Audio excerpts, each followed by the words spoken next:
Hi family, and I'll get to the point of why I always say family. Actually, after my 3-year celebration, my mother was on the phone. She was on the Zoom call for my 3-year celebration. And after the call, she told me, although she told me she's glad I got clean, but she still wants to clean out my mouth with fucking soap because I swear so much. Tom's not on, Daphne, so we can swear all we want, and I will be. She told me, I know if I leave tomorrow, I'm not worried anymore. I know that you have family with you. So that's why I always say family. So hi, family. Alex, addict and alcoholic. God willing, I'll have 3.5 years in 2 weeks. I'm going to iterate maybe a couple of key messages, just because I am a writer by trade. I'm a lot more fluent and fluid in my writing than I am in my spoken, when I express myself orally. But there's a few messages that I want to come out absolutely clear and concise and right off the bat tonight. One of them is the 5 things that you should retain leaving here, that my sponsor always, and I don't think she's on the phone, unfortunately. She couldn't make it. She had another meeting before this one. But the 5 things that she always starts her shares off with: 1, don't pick up and use. 2, get a home group. 3, get a sponsor. 4, go to meetings. 5, do the work and be of service. So that's the first point. Second point, I pillar in the community, words like that, the glowing review that I'm apparently having to live up to now and try to deliver and be on point. Although you did put me at ease, Daphne, when you just introduced me and kind of said, even when I say nothing of substance. So if I don't say anything of substance here tonight, Daphne really put me at ease, telling me she still takes away golden nuggets. So I don't know how that's possible. So what I say here might be totally out of my ass and all over the map, but apparently you guys you'll still get something out of it. So I'm glad to know that. But seeing stuff like that, had I been former Alex coming into this tonight, that would have just blown my already totally blown ego to a whole other dimension, into whole other proportions. And I would have came here giving you guys the story of a lifetime, trying to freaking pride myself on, I prided myself on my using and boozing.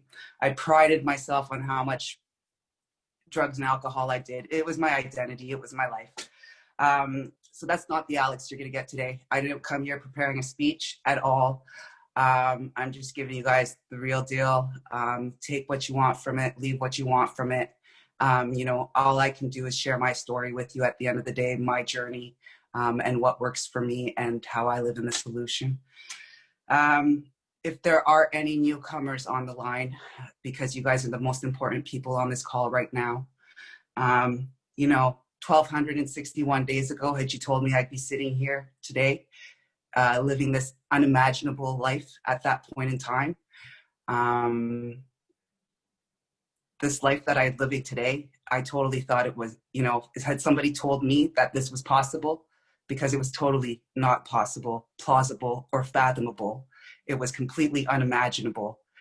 And had you told me that I'd be sitting here today at 1,261 days, I would have laughed in your face and told you were full of fucking shit.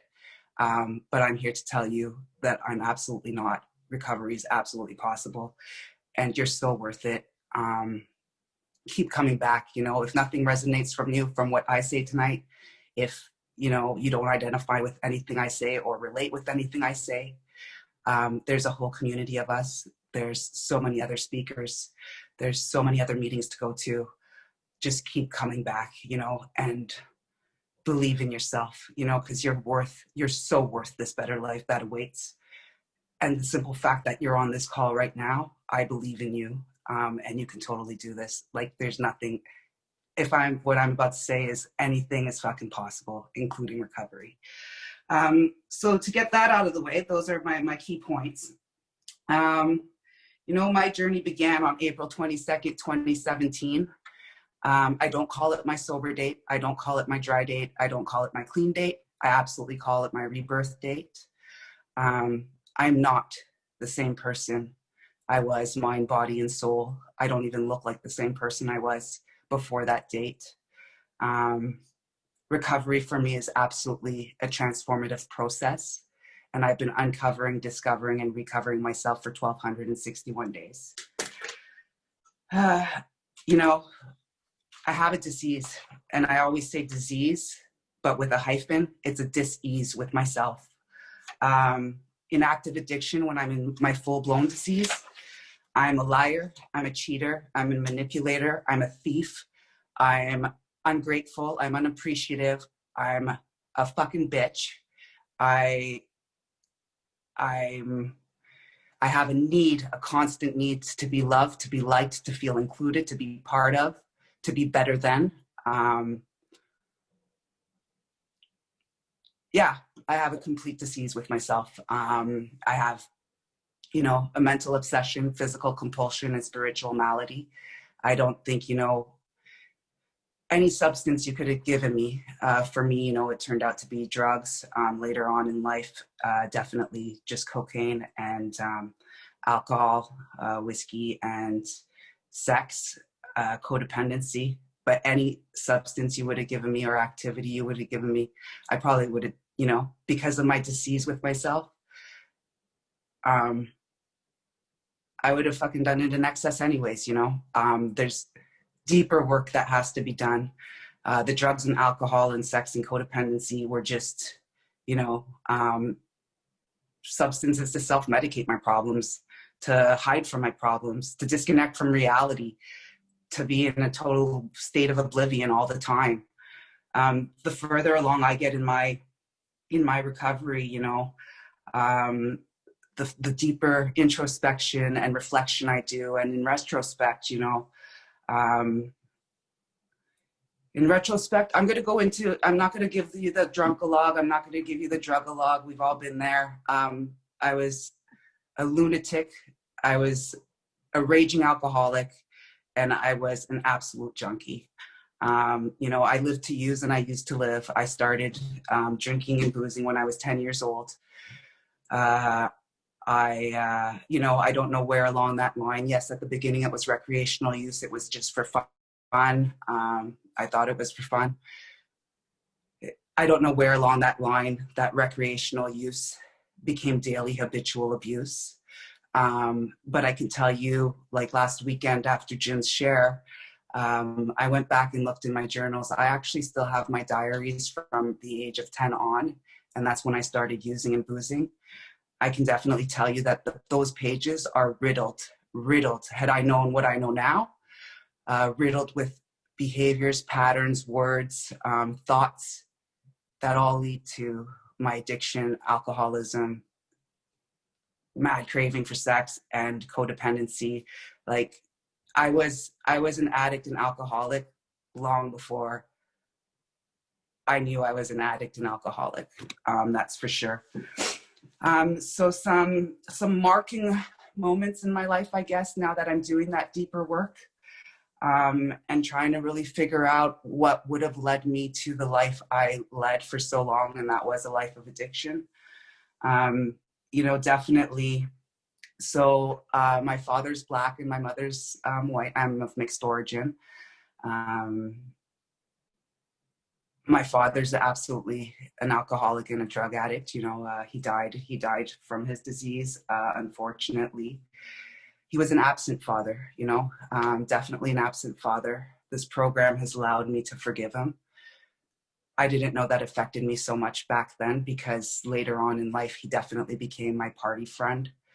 But I think I always searched for that father figure, that male role model in my life, in all the men that I was with, because I was only with men that were exactly like him: deadbeats, drunks, alcoholics.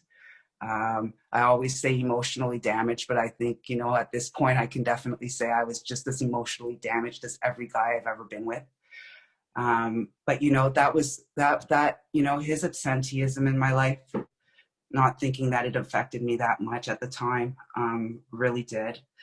I forgive him now for it. You know, I know what he went through. I know what the disease is about now that I know that I have a disease, right? I think the other night somebody was saying I'm not my daughter's or my father's daughter. I'm definitely my father's daughter, and I do say it. You know, addiction is a family disease. I'm just glad I get to break the cycle for my daughter, because I was definitely going down the same route that he was going, you know, not being emotionally there, not being present at all. My mother would get us ready on Friday nights, totally decked out, uh, waiting for him. He wouldn't be a no-show. And he only saw us seldom. So, but my mom always made sure I kept that relationship with him, because she said, if it wasn't for him, you wouldn't be here. Like, at the end of the day, he's still your father, no matter how shitty of a father he is. And let me say, he was a shit father at best, but a great party friend. But I would never confide in him. I wouldn't, you know, we definitely didn't have that relationship. Also, him being a Black man, you know, I say he depicted every stereotype of a Black man there is out there. And stereotypes exist for a reason, but now I'm, you know, the deeper work I do into it, I mean, that was his programming and his belief and what he had to grow up in and his environment that he had to grow up in, right? Like, he was a product of his circumstances, of his environment. So, you know, I can't fault him for that. I really can't. So yeah, so that's a bit about my dad, and that's a bit about my, like, I definitely do have daddy abandonment issues that have led to my addiction, alcoholism, and just the life that I previously led.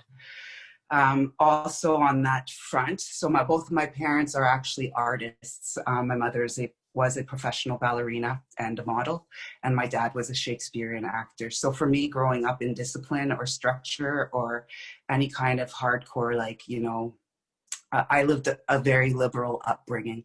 So I was able to stay out late whenever I wanted, you know, like from a very young age. I was able to, you know, my mom was always of the volition. My mother's French Canadian. I should also mention that. So I'm half Black, half French Canadian. My first language is also French. So if, you know, I say something wrong or whatever, just know that my first language is French, and my Canadian accent already kicks in too. But, you know, alcohol is inherent in the French culture. Like, you drink wine with your dinner, you drink wine like all the time. Like, and it's alcohol's in all of our cooking. Alcohol is just everywhere. You know, but she wasn't a problematic drinker. But I could tell you, you know, my mother. Then later on in life, you know, when she worked 3 jobs, 7 days a week to provide for us, because obviously my father didn't provide for us financially whatsoever. My mother, you know, would work 3 jobs, 7 days a week. One of her jobs was a flight attendant. So of course she would come home from a flight at 8 o'clock in the morning, and it would be her end of day. And I'd see her drinking at 8 o'clock in the morning, which is a very abnormal hour to be drinking. I did it too later on in life, but that was because I was doing it around the clock. You know, for her, it was really, she was coming home from work. It was the end of her shift. It was the end of her day, right? But, you know, so I just always saw that, and alcohol was just always in my life, you know. My grandfather, my mom's father, my grandfather Landry, he was actually, I'd say, an alcoholic, definitely. You know, being at his house, and he was racist as well. So that's another thing too, you know. So back to my, so alcoholism runs in my family, that's for sure. Addiction runs in my family, that's for sure. But another thing that, you know, that's a marking event in my life is the fact that I am of mixed origin. And, you know, I was never white enough for the white and never Black enough for the Black. So I have an identity crisis, and I have an identity crisis from a very young age, that made me gravitate towards, obviously, my entourage that always was, people that were drugging and drinking, because addiction doesn't discriminate, right? I was accepted, I was loved, I was welcomed, I felt part of something, I felt like I was wanted, I felt like, you know, I fit in somewhere. But even so, going back to my grandfather, who was an alcoholic, he was also a racist. So I would have to put up with that. Like, he didn't even go to my mom and dad's wedding, because my mom was marrying a Black man. So my parents got divorced at a very young age. My mom took me and my sister, and we moved from Montreal to Toronto. So I grew up in the big city. Montreal's a big city too, but I grew up in the big city. Didn't grow up in the best parts of town, because, obviously my mom didn't really have the means. She was already working 3 jobs, 7 days a week. And instead of me being grateful for that and appreciative, from a very young age, because I felt the need to fit in, I felt the need to be part of something, to be part of the cool crowd, whatever. Um, I was such an unappreciative brat. I would steal money from my mom. I would throw parties at the house while she was at work. I would, and here's this woman killing herself. Like, she had breast cancer at the age of 12. When I was 12 years old, I almost lost my mother. She had stage 3 breast cancer. And we're talking like years ago, right? Like almost 30 years ago. So advances in medicine weren't that advanced yet. And I almost, and I would still treat her like my slave. Like, and I would still be unappreciative and ungrateful for everything she was doing. And she was literally killing herself working, to provide for us, and I'd manipulate her. I would steal money from her wallet, pretending that I was going to the school dance on Friday night. And like, if she would catch me, she'd be like, "I'm missing $20 from my wallet." And then I'd give her this big story about how everybody was going to the school dance on Friday night. And I was worried she didn't have enough money. So I didn't want to ask her for it, but I took it.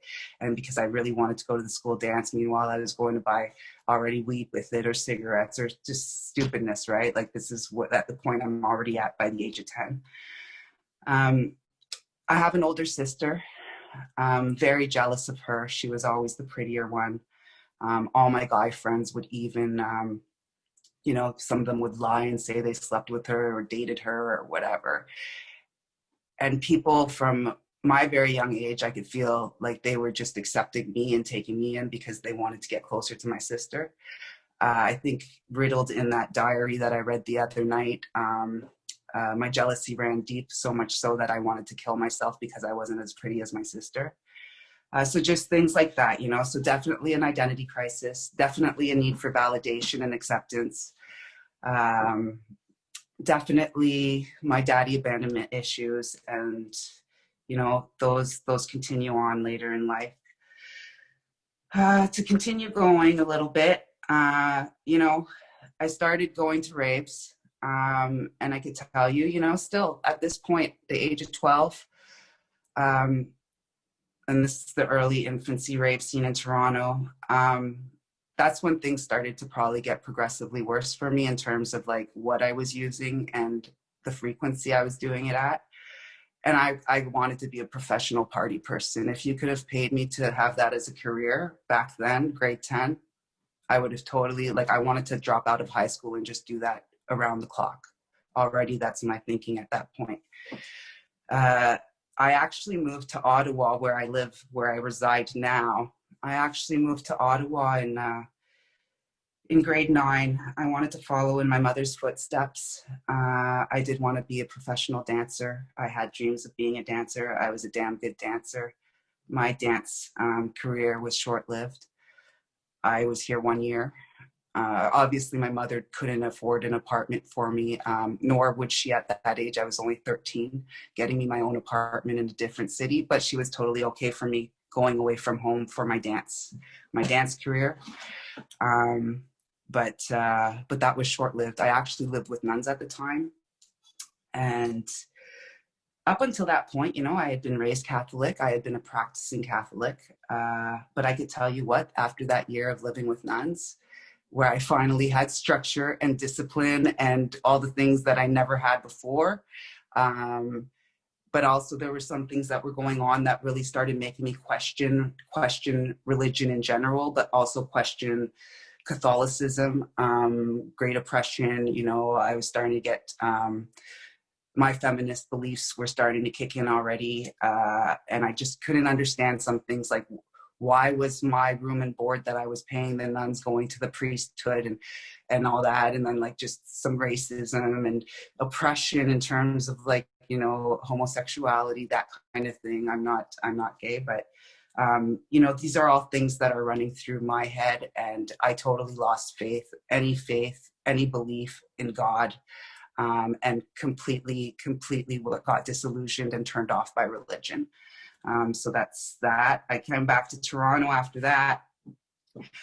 For some reason, you know, grade 12 comes around. I no longer want to be a high school dropout. However, noticing that I'm only hanging out with guys, I'm not part of, like, girls don't like me. I'm not part of the girl clique. I think that, like, high school is too cliquey for me.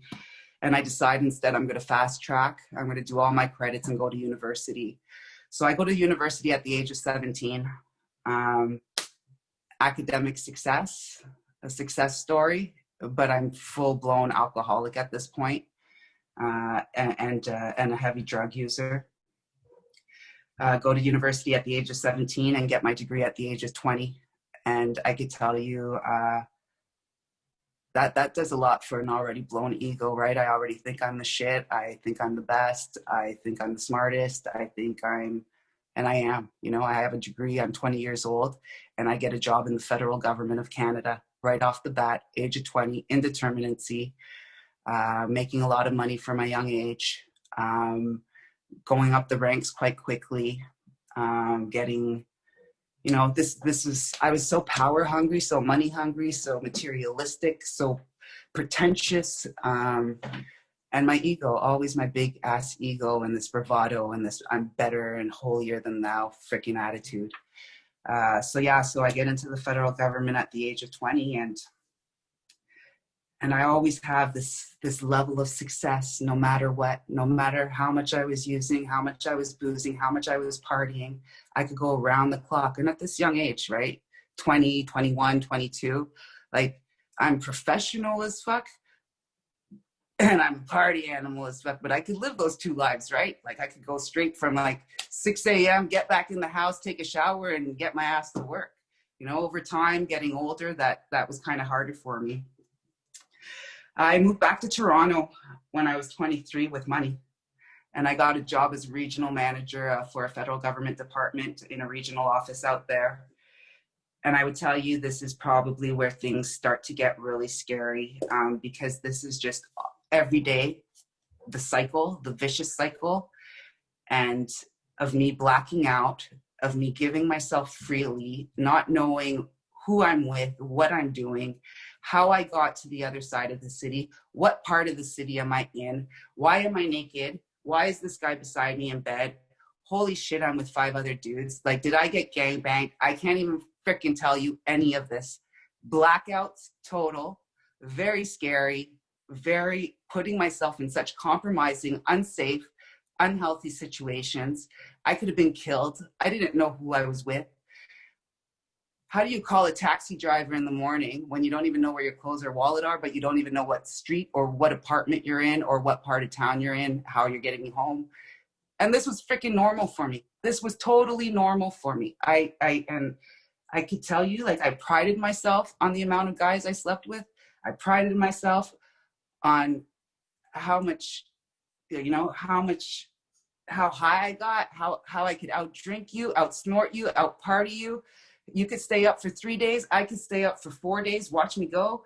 Like, this is the kind of shit I prided myself on, you know, and I didn't realize, like,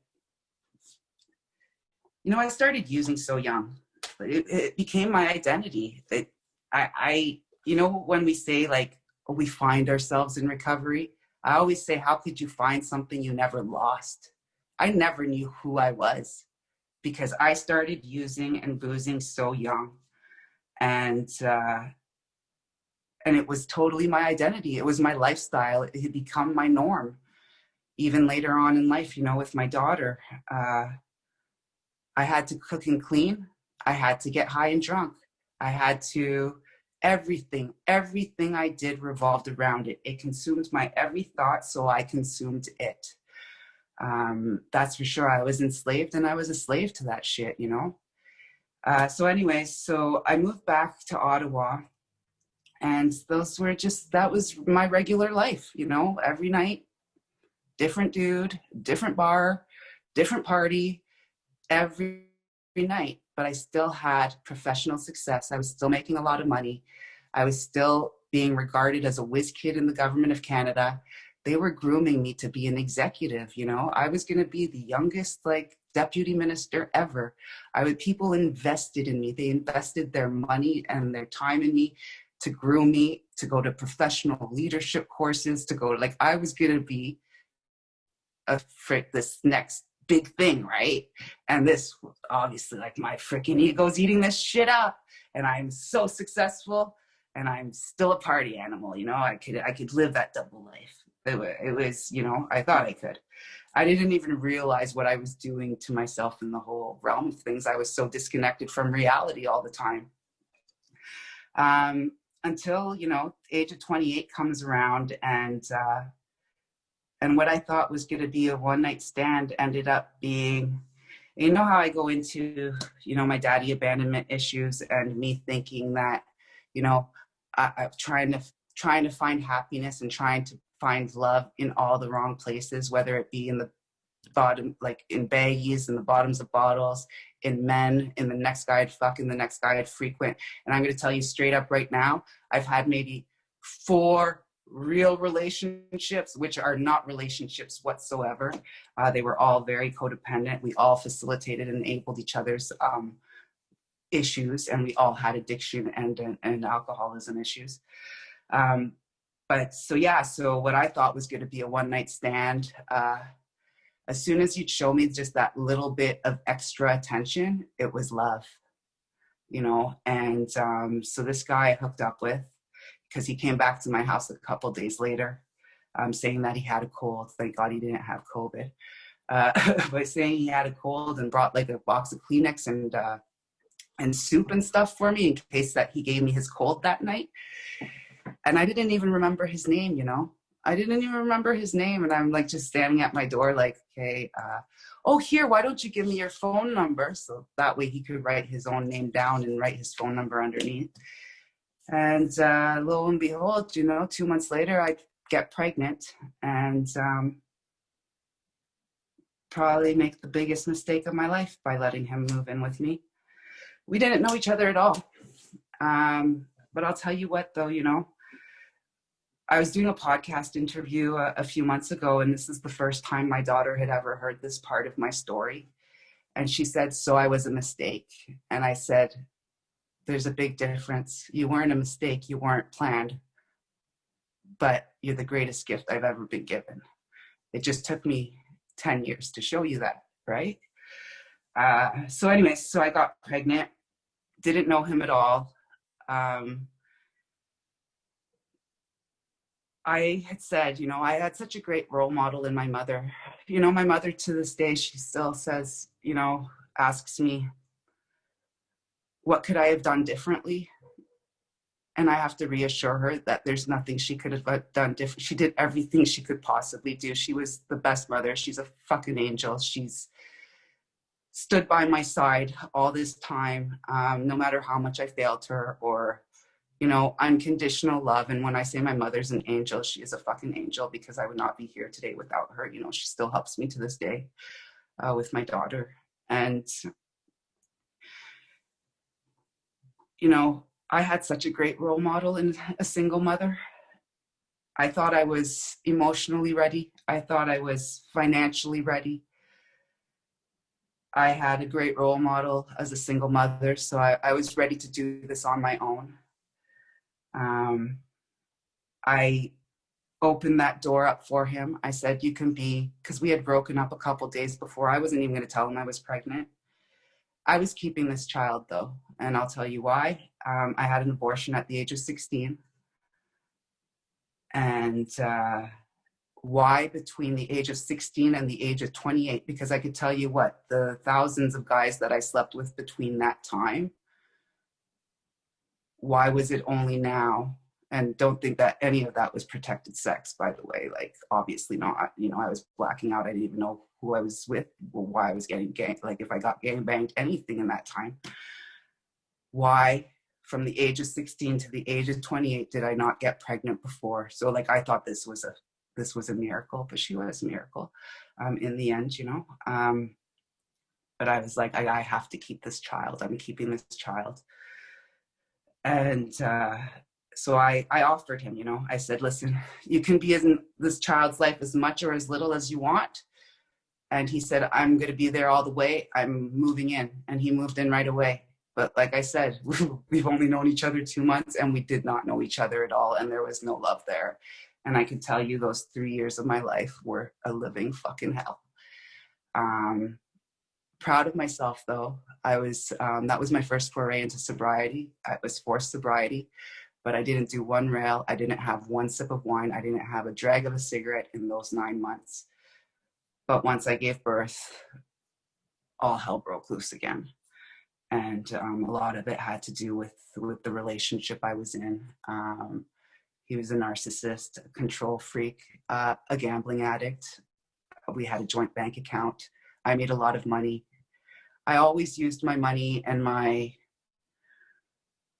stat, you know, I had to have a man in my life, or I had to be loved, or so I let myself get financially abused, mentally abused, whatever, right? And yeah, so I was the main breadwinner, but that was okay, you know, as long as we drank and drugged together, that was okay. And I wake up on some Saturday mornings, you know, and he'd be gambling all night, and I don't ever get a joint bank account with anybody, people. Like, if that's one lesson I learned out of all this shit. But I'd wake up and, you know, I'm making like pretty good money here, and I'd wake up and I'd be calling my girlfriend, bawling, like, I cannot feed my daughter this morning. First of all, so the car was in my name, but I never had a driver's license. I only got my driver's license 4 years ago, everyone. But had I had my driver's license, I probably would have left his ass a lot way before the 3 years. You know, I was dependent on him to drive me around, to be mobile. But he wouldn't even show up to drive me to work anymore. So anyways, so, you know, he'd clear me out of all my money. I'd wake up on Saturday mornings and not be able to feed my child. And, but, you know, and then just, we were horrible parents. Honestly, we were both horrible parents. And, you know, as much as I try to paint the picture that he was worse than I was, and vice versa, whatever. And there was no love there whatsoever. Actually, I couldn't even fucking look at him at the end. And, so 3 years into that relationship, you know, he would come home from gambling. I'd be like literally blacked out on my couch. Halia's crying in the bedroom, in her crib. I wouldn't even know what happened, whatever, you know, I don't even know how long I was passed out for. Like, it was just ridiculous. And I hadn't started doing coke again until his gambling got worse, and to stay up at the casino, at one of the restaurants he worked at, you know, they were doing like the illegal gambling at night or whatever. And to stay up, he was doing a lot of cocaine. So I was like, well, fuck you. Like, if you're going to do it, you could bring some home to me. And then I got really bad into it again. Anyways, 3 years too long with him. And I, you know, I cheated on him, and, and that dude, another crazy, except I at least knew how to like identify crazies by this point. And, you know, but I let him into my house right away. He was bipolar, very sick and self-medicated with cocaine and alcohol. And that's probably the first time I heard about the program, because he'd actually go to an AA meeting and come back to my house, and then we'd just snort rails and get drunk together. And I'd be like, well, I'm not the one with the problem, you are. So maybe you should go to another meeting tomorrow and whatever. And anyways, but if you want to like know mental torture and abuse and emotional torture and abuse, that guy definitely did it. I let him in my house. Halia's safety was at risk, and I didn't care. Like, her well-being was at total risk. I didn't care. This guy was insane, but for some reason our insanity together worked. And but I stayed with him for 8 months. But in that time, I was going through a tumultuous custody battle with my ex, Halia's dad. And, you know, he had done some pretty questionable things. Looking back on it now, he had every right to. although he did hit me, so he had a non-contact order. He had a non-contact order with me, so, but you know, he would come to my house and be like 100 feet away when he shouldn't have been. And he'd take pictures of like, and then he'd text me the next morning and be like, I got a picture of your dealer in front of your house at 3 o'clock in the morning. Wait till I tell the judge this. And I'd be like, it was dial a bottle, bitch. Haha, nice try. And like, you know, like, and that was the life we led. And it was just absolutely insane. And even the judge at the end of the day, like I could have gotten my daughter taken away from me here. And I still didn't, you know, wake up or realize this, or, you know, because again, successful Alex, always winning. You know, I won exclusive custody of my daughter because I was the sole financial provider for her. You know, but the judge did tell us straight up in our faces that day, you guys are kind of questionable parents, you know, you guys really should get your act together. Because this could have completely gone a different way, you know, and, but, you know, I had that professional success. I had that image. I had that persona. I had that Alex is, you know, I'm professional. I make so much money. I have my shit together, and I really didn't. So anyways, so that's how that brings Tahalia to 3 years old, and me to now full blown the last years of, you know, the last 7-8 years of my using and boozing, like that was full on throes of active addiction. And at this point, you know, I'm not realizing that I'm slowly killing myself and ruining myself on every level. And I mean emotional, psychological, so mental, social, physical, spiritual, financial, professional. I'm not realizing my world is crumbling around me and I'm about to fucking lose it all. So the year in lead up to my awakening on April 22nd, 2017, you know, there's a lot of rock bottoms, a lot of wake up calls that I lived. One of them being, you know, that summer I had gone into work, and it was the first time in my 27 years up to this point of using and boozing that I actually sat in front of my work for 10 minutes, freaking out, smelling like shit. I probably always did anyways. And I had gashes under my nose, and I'd go around in public looking like this to my daughter's school, talking to her teachers like this, like all the time. But I was sitting in my car in front of my office building, and I was like, I cannot go in there, you know? So I called work and said that I got in a car accident. Then I didn't show up to work or call them for 2 days after that. Then I forged a doctor's note and said that I had injured my back, and then I didn't show up to work for 2 months. And for 2 months, all I did, morning, noon, and night, 24 hours a day, a revolving clock, is just get high and drunk. And ended up going back to work after that. In that November, as I was here one morning, totally fucked out of my tree. My door knocked at 6 a.m. and it was a bailiff presenting me with a notice of foreclosure on my condo because I hadn't been paying my mortgage in 7 months. Apparently, when your mortgage is in arrears after 7 months, you know, they want to foreclose on it. So all these things are starting to happen, you know. So right at that point, that foreclosure notice kind of woke me the fuck up. I totally stopped that minute. I said, what are you doing with your life? Clearly you have an issue and a problem and you need help. I still didn't go seek the help I needed at that point. But that day I was like, okay, I need to find the money. I need to pay for my condo. There's no way I could live on the streets with my daughter or out of my Mitsubishi Mirage. Like, Hallie is as tall as me. Like, there's no way. Have you seen what a Mitsubishi Mirage looks like? Like, we're not both fitting in that with all our shit. And I stopped using. That second, I stopped using. And for 28 days. And at that point, I had a friend. And this is we talk about planting the seed. Angel put on my path, who I met in active addiction, actually. And she was actually dating one of who I would call my brother, a younger kid, whatever. He was younger than me. Me and him, we were just very, very, very bad together. Um, he was using her completely. And I kind of was like, we were always put in each other's lives for something.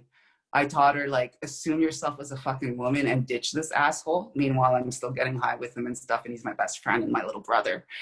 I'd even like make Halia call him uncle and get him to drive her around while he was high and drunk, you know? And anyways, so I had met this girl and she had gone into a psychosis and had to commit herself and went to detox and to rehab and everything. So at this point, she was about 3 months in. She's going to be 4 years this week. Anyways, so she, she was in a program. So I saw her going and I saw her life getting better and stuff. And I kind of told her, and I'd hang out with her a lot more, you know. And the intent was there, but that turning over piece and the will and all that shit I didn't even know about yet. It just wasn't my time, you know. And for 28 days, I was clean and sober. Managed to borrow money from one of my ex-boyfriends who was a coke dealer, and borrowed the money to pay my mortgage before they foreclosed on it. And so I was still in my condo and managed to pay that.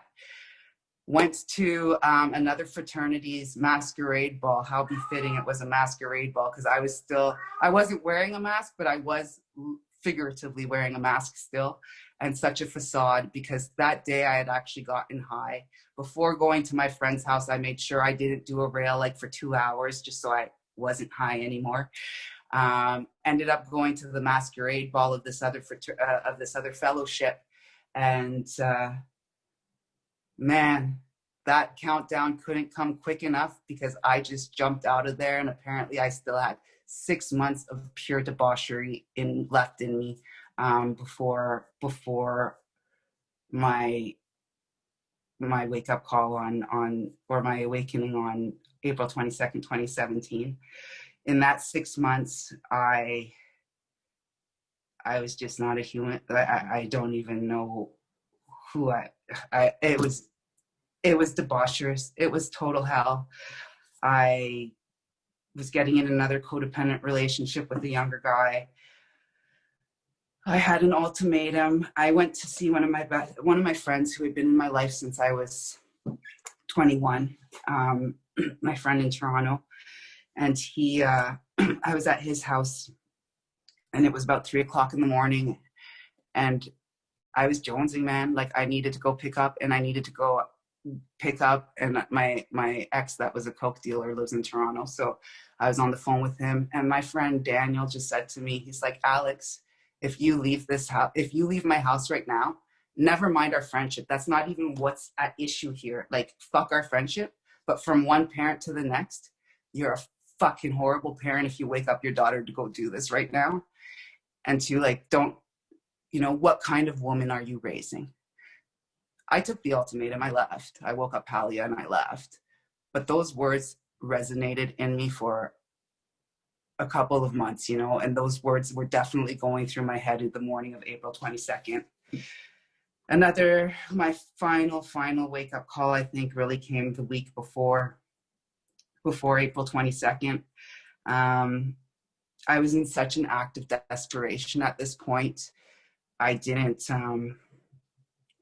was in such an act of desperation. My dealers weren't even coming to my house anymore. That's how bad I was. Like, they didn't even want to deal with me. When a dealer tells you to get off the streets and he's that concerned about you because, like, apparently you shouldn't be driving around in the state of mind you're in, and like your dealer's that concerned about you, there's a fucking problem. But that weekend I went across town. I picked up from somebody I didn't know, and I can tell you what, having done cocaine for that amount of years, I don't know what I put up my nose, but in a drug-induced psychosis, I thought the only way to get myself down from that high was to kill myself. So that was a rough 24-hour period. I swear to God, I wanted to kill myself because that's the only way. I did not think I was ever going to be normal again. I did get normal, and finally it was just the end, as I lay there in my bed on April 22nd, 2017. I don't know why so many times out of that day, when I tried so many times before to stop, at the end, it was every 5 minutes, I would tell myself, like, this is it. I had no more control over myself, no more control over my life. I just could not live that life anymore. One, it was not fair to me, but it was definitely not fair to my daughter. It was not a life. It controlled me. I had, powerless. I was fucking powerless. That's for sure. Why in my room that morning out of all mornings? There's definitely a power greater than myself that was in my room, that I'm sold on, and that I'm sold on from that minute forward. And my faith right there kicks in, my belief in my higher self, belief in higher power. Pick up the phone, call my girlfriend from the masquerade ball 6 months prior. I need fucking help, and I fucking need it now. And she brought me into the rooms. I don't think I would have ever gone into the rooms had I not had somebody hold my hand and walk me through those doors.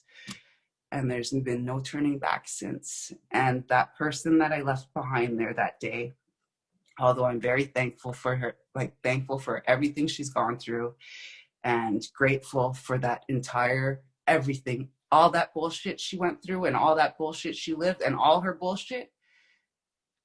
If it didn't lead to where and who I am today, then that would have meant none of it. Like, it would have meant it was worth nothing. And it absolutely was worth something, I'm grateful for my past now. However, that life that no longer served its purpose no longer exists. And that person, that woman that I was before April 22nd, 2017 no longer exists either. Early in my recovery, what time is it? Sorry, I'm probably like, oh, fuck. Okay, so we got 5 minutes to wrap it up. No worries. Right. No worries. You just keep talking, sister. Okay. Do your thing, okay? Okay. So anyways, we're at this point, go to the rooms. I'm in a different fellowship. I'm not really vibing there. I'm not feeling comfortable in the rooms, but I'm still going. And I'm still going with my good friend, Vanessa. And, I'm still keeping up with that side of things, but I'm not connecting with anyone. I had to block guys off of my social media. I had to, I didn't understand why. Like, I was an older woman in the fraternity. At this point, I'm 38 years old, and I'm just seeing these 40-year-old men pry on these vulnerable freaking 25-year-old girls coming into the program, and they're all sleeping together. I'm like, you people need SLA, man. Like, never mind NA. Like, you people need SLA at this point. Trading in one addiction for the other. Like, I'm here to get better. I don't need to be picked up. I don't need, this is not what I'm in here for, So anyways, but I still going to meetings. I read early on in my recovery, the John C. Maxwell quote, change something you do daily, change your life. Your success lies in your daily routine. I overhauled my daily routine from that point forward. Like I said, for me, recovery is a transformative process. It's a process. It's lifelong, it's ongoing, and it's daily, and it's uncovering, discovering, and recovering myself on the daily. I have a mind, body, soul disease, and that's what I needed to work on. Mind, body, and soul, day in and day out, every day from that point forward. When I came into recovery, I was 225 pounds. Everybody always says, Alex, you were such a cokehead. How are you so fat? I'll have there is such thing as coke bloat just as well as alcohol bloat, but there is such thing as coke bloat.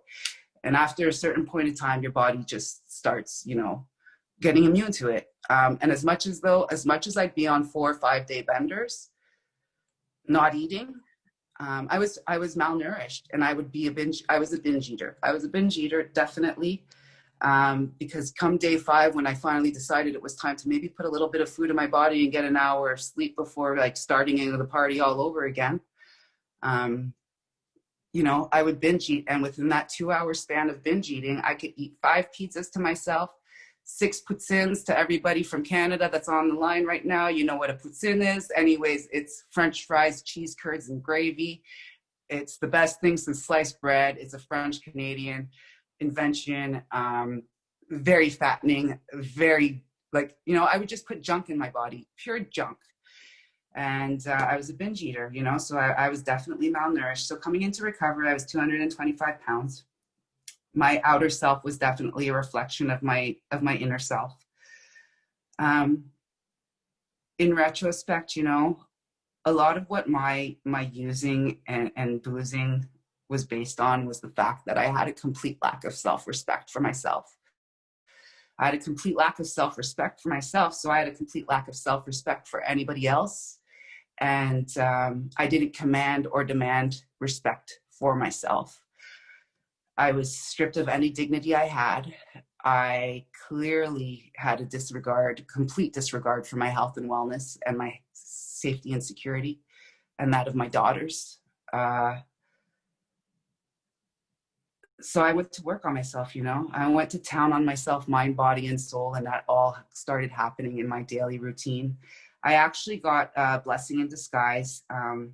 My job, I was 1 month into recovery. I got called into the deputy head's office for whom I worked. So a deputy head at your level is in the federal government. It's the top bureaucrat. So it's the top bureaucrat. I got called into his office thinking I was going in there to talk about my future staffing action plans. And I was escorted out of the building within 15 minutes. You don't get fired from the federal government once you're in, but I did at 18 years of pensionable service. So I did lose my job out of all of this. I had been committing, and I always said I'm not an alcoholic or I'm not a junkie because I work for a deputy minister. I'm Alex. There's no way I have a problem. I always put myself on that pedestal, and I couldn't until I was released from the bondages of my own uniqueness. I would even sit here and make jokes about it saying, alcoholics go to meetings, drunks don't. I'm just drunk, ha ha ha. And until, that ego was totally dropped down 500 pegs like it needed to be, that was me getting fired from the federal government.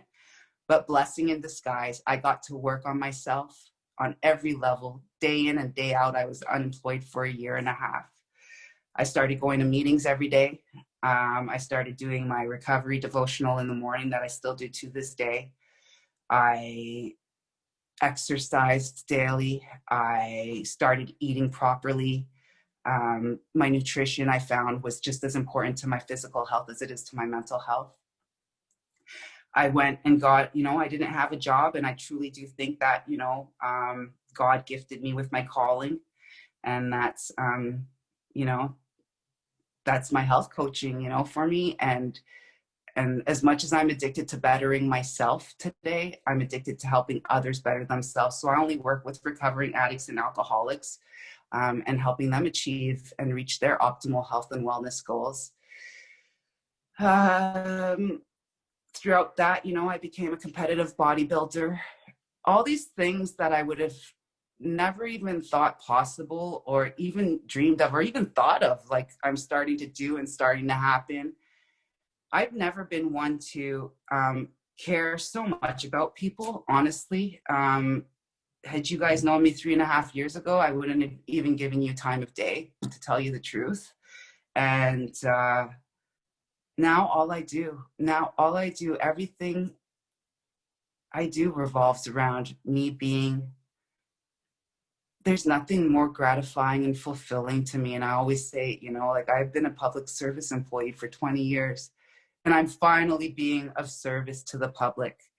I became a contributing and functioning member of society again. And these are all miracles. Those promises. Did we read the promises at the beginning of the meeting? I don't think we read them. I was at a meeting this morning and we read the step 9 promises. And it's funny because my sponsor always says, well, she loves hearing me read them because she's like, you're a living embodiment of them, Alex. Like, put it, those promises, they will materialize, sometimes quickly, sometimes slowly. Granted, we work for them. I put in the work. I definitely do. I know rent is owed every day. I know I got to earn my keep. I got to give it away to keep it. Like, there's just no ifs, ands, buts about it. And, I was told the other day that I was I was intense at times. Well, shit, I was intense and all my energy went towards feeding my fucking addiction for 28 years. Damn right, I'm going to be intense and freaking put all my damn energy in getting myself better and working on myself every damn level, every damn day, because there's no way I'm fucking up this second chance at life that I've been given. Um, and you know, that does come with intensity and heart and pertinacity. And I did not think this was ever possible for me. And it absolutely fucking is, but I just got to do the work. And, you know, yeah, so I started, you know, sponsoring. I immersed myself in Hector's on the line. He'll tell you, you know, as soon as I walked into the doors of AA 6 months in, I really immersed myself. I immersed myself in the recovery lifestyle. Drugging and drinking had become my lifestyle, but recovery is absolutely my lifestyle. I live, breathe, eat, sleep it. I'm always doing service work, whether it be at my home group, chairing, hosting the Zoom meetings. I do service work in the form of making sandwiches at regional conferences. I've immersed myself in the recovery lifestyle, but I've also immersed myself in the program. This program saved my life. You guys saved my life, you know.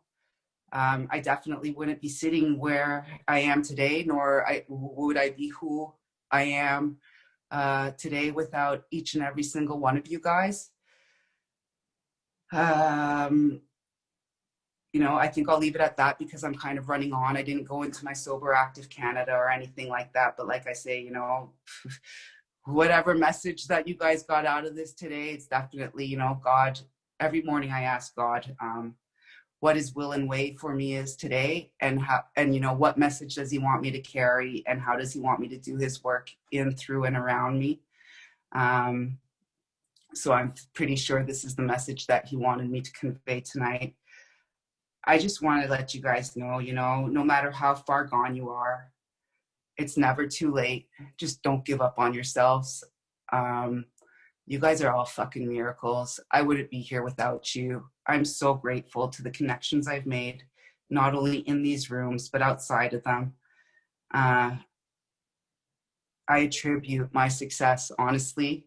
You guys are the ones that keep me motivated, that keep me inspired, that show me recovery is absolutely possible, that provide me with the hope, that you know, that give me that motivation and that support and encouragement that I need to keep on keeping on. And so, you know, keep coming back. I'll definitely be here because you'll definitely be here. And I'm just so fucking damn grateful, because without you guys and without this program, like, there would be no Alex today. That's for sure. So thank you.